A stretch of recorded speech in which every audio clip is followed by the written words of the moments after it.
Day 11, finally, we're covering the rocket effect. To make the rocket, we had a couple of choices. First was to make a fake rocket in 3D and light it and put it in there, which is super time consuming, and the other is to get on Google image search and find a picture of a rocket instead, which is what we did. The rocket flames are made by stringing together a bunch of suppressed muzzle flares from the Action Essentials pack. Always remember you can be flexible. Just because it's a muzzle flash doesn't mean, like in this case, that it has to be on the end of a gun. Here's the shot with the animated jump on the background plate with no rocket. And here it is with the rocket added. Since the rocket's moving so fast, we have some motion blur on it to blend it better and to sell the speed. Here's the rocket with a smoke trail. Smoke trail is a lot easier to do than you might think. What it is a bunch of smoke puffs from the NC Cinema gun pack going off in sequence behind the rocket. There's a link to this pack in the description. We like using the smoke puffs here on our gunshot effects, and plus the pack's only like 20 bucks.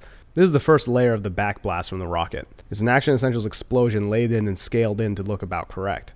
Now granted, this doesn't look exactly like a real AT-4 firing, but we drew our inspiration from a bunch of clips on YouTube of people actually firing the real thing as reference footage. To add more volume, this is the backblast now layered with sparks going off. And the third layer of the backblast is a hefty puff of smoke, also from the NC Cinema gun pack and scaled up. What's important to note here is that we didn't settle for a single explosion for this effect. Just like layering sounds to make a beefier gunshot, we can layer individual effects to make an overall beefier effect. And as for the explosion itself, that'll be the element that we talk about on day 12.